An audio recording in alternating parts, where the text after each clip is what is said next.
My problem in my life is I have this wonderful life. I come home from work. I play with my children at home. I play with my dog. I listen to your CD every week.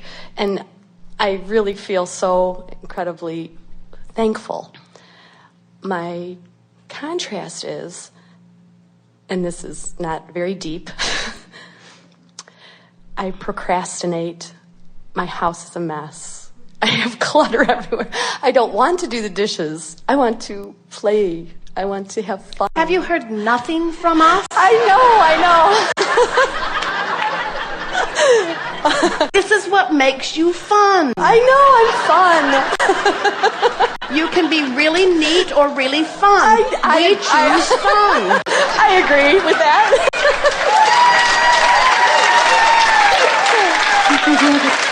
This is exactly the thing that we're talking about, isn't it? In other words, here's what procrastination is. Procrastination is an understanding, a deep understanding on a vibrational level that the energy is not lined up, and so any action that you do is going to be paltry and ineffective anyway. That feeling of procrastination is like pushing a noodle. It's the feeling that I should be doing something, but the should is upstream while all of the energy is flowing downstream, so it means that there's a cross current going on, and so even if you were to push yourself into the behavior of it, you still would not get the results that you seek. You got to understand that everything you put in vibrational escrow is out there in the process of rendezvousing with all of the other aspects that are important to you. And everything is not ready to manifest right now. And when you follow your bliss, when you follow your inspiration, when you follow the feeling, then your timing is such that the effort goes right out of the way. You begin to realize that you were never meant to use your action to make things happen. You were always intended to use your action to enjoy the benefit of what your energy alignment had actually accomplished. You create through thought. You create through vibration. What you create in your day-to-day life is not different from the way the molecules of this time-space reality have formed into that which you call your planet. It was thought first and vibrational alignment. Everything is that way. So a feeling of procrastination always means the same thing. I'm taking action too soon. And it doesn't mean that you have to wait a long time. It means it is my work to line up the energy. And worrying about what you're not getting done is upstream every time. Looking for what feels good is downstream every time, you see. And there's another piece to this that we want to offer to you. And this is the most important thing that we will say today or on any day. Your work is to manage your gap between who you have become and who you're letting yourself be in any point in time. That's your work. So, as you realize that managing this gap is about following your bliss, it's about reaching for the best feeling thought that you can find. It's about allowing the universe to yield to you what you've already asked for, what's already lined up for, what you're already deserving of. When you realize that managing the way you feel is what it's all about. And then you think about these playful children. And you think about how so many adults in their life are already putting the you shoulds do this and you shoulds do that in it. Now think about this feeling of being called toward Source. And think about how that calling is always happening. And it's not an arbitrary thing. It's a certain thing. It's that broader part of you already being everything that you want to be. So as you are now reaching for the thoughts that feel the best and discovering the thoughts that feel the best little by little and consciously knowing the difference between the thoughts that feel downstream and the thoughts that feel upstream.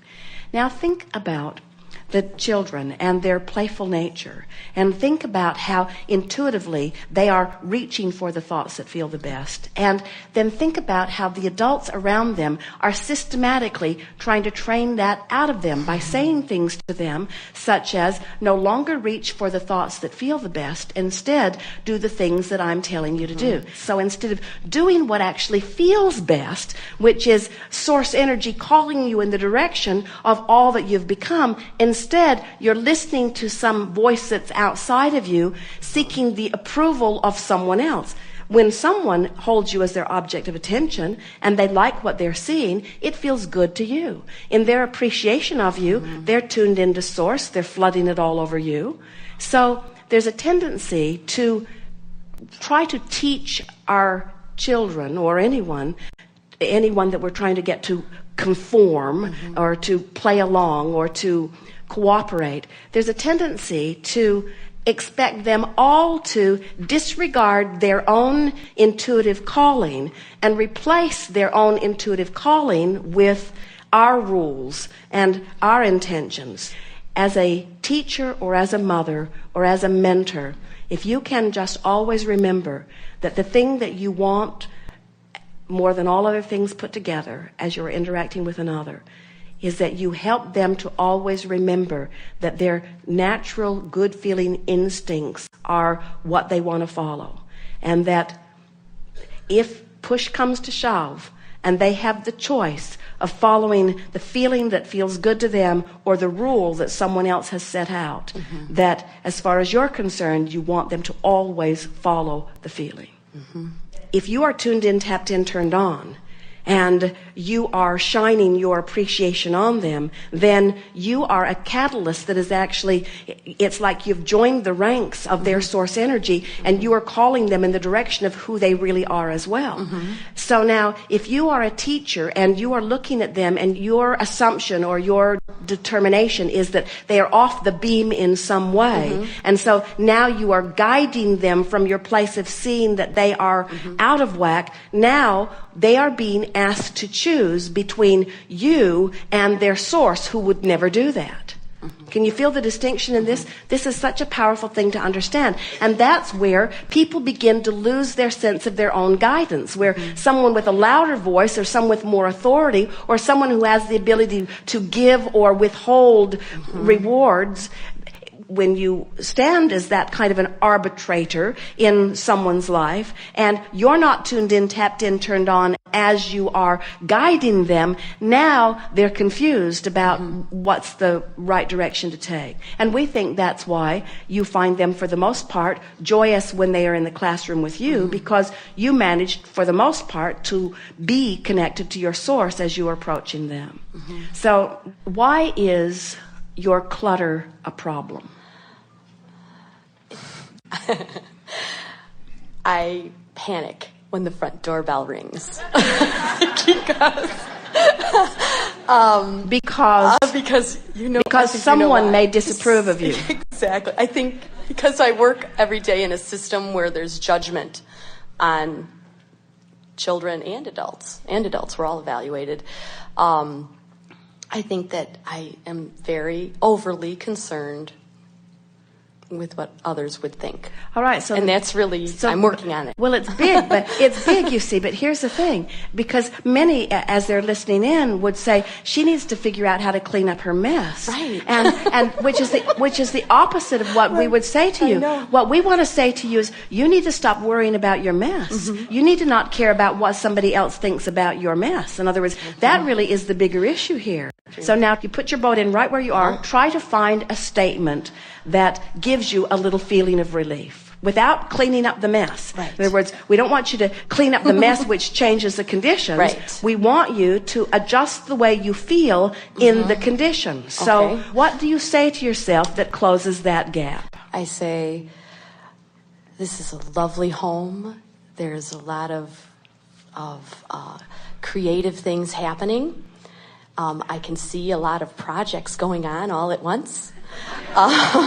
We eat really, really good food because there's a lot of dishes being used. all of this sounds good, and it is potentially downstream. It's a tiny little bit off the subject. In other words, we're not trying to get you to validate or justify the mess. We're just wanting you to acknowledge that sometimes in a little bit of chaos, the very best creations come out. And when I'm relaxed and easy about it, things flow. And I want our home to be one that's comfortable, where everybody feels comfortable in moving around. And and I do like order, but there isn't anything inherently wrong with disorder. This doesn't mean that I'm a bad person. It just means I'm a busy person. It doesn't mean that I'm not a good mother. It just means that I'm a full mother. I'm involved in a lot of things. I so enjoy having conversation more than I enjoy bringing order to something. I believe that there is order to my disorder in the sense that a part of me knows where everything is.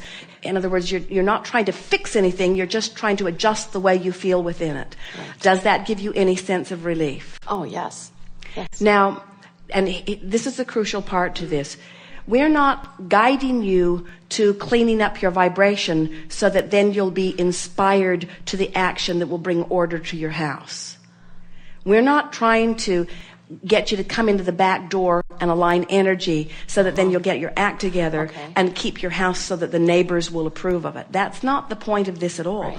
We really are wanting you to find alignment with Source regardless of whether your house is clean or not. Right.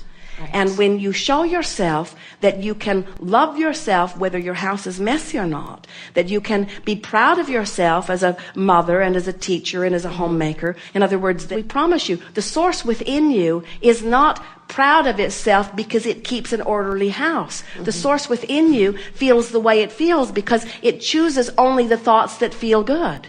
Can you feel the difference? Yes. We don't want you to clean up your house. We want you to find a way to be happy in a house that's messy.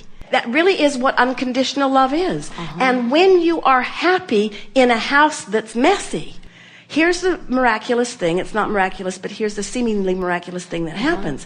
If all the time that you've been messy, you've been putting order in your vibrational escrow, when you stop pushing against not having the order, you will be inspired to the things that will make the order come about with ease. So the question is an orderly environment really in your vibrational escrow? And we say, well, whether an orderly environment is in there or not, feeling good is something that's in there. We are so looking forward to the day that the doorbell rings and that you look around the chaos of your home and you throw open the door and you say to whoever it is, and we hope it is the most fastidious, picky person on the street, and you say, welcome to my home.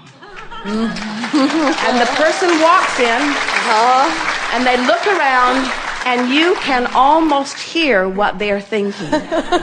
And you don't care. Because you have for days now been practicing coming into alignment with you and in alignment with you and alignment with you. So here's this uptight, very orderly person feeling all uncomfortable about the disorder of your life. And there you are, a really rare specimen of a human adult. You're joyful in your disorder because you don't give a rip what anybody else thinks. You only care about your own energy alignment, and your own energy alignment is in place. And you know what that means? That means the doorbell rings, you don't feel the fear. You know why? Because the fear isn't there. You know why? Because fear can't be present within you when you're in alignment. So you open the door and you welcome them in, and it doesn't matter what they think because what you think dominates. And before you know it, you start a whole new trend. It's this trend of easier life. It's this trend of doing what I feel like doing. It's this trend of being tuned in, tapped in, turned on. It's this trend of being happy because I choose to be happy, not because I've pleased you and you and you and you and you. Because when I try to please you and you and you and you and you disappoint me because one day you want this from me and another day you want that from me. You can't make up your mind what you want from me because in the reality, there's no way that anything that I can do can ever make you happy. So you can be an unhappy person standing in judgment of my messy house or not. Doesn't make any difference to me. The only thing that matters to me is my alignment with my Source. And that's what those little kids know. They're not naturally neat. They're not. They're not naturally neat. They're naturally progressive. They're naturally moving on to the next thing. They're naturally doing the most fun thing that they can find in the moment. They're naturally knowing that the mess will keep. They're naturally not worried about all of those things, you see. Clean up your vibration. Don't clean up your house. Clean up your vibration. Don't clean up your house. Clean up your vibration. Don't clean up your house. And before you know it, the house will be a non-issue. And then, if neatness is in your vibrational escrow, order will come about. First, the vibrational alignment, then the inspiration. Yes. Yes. Thank you so much. Thank you.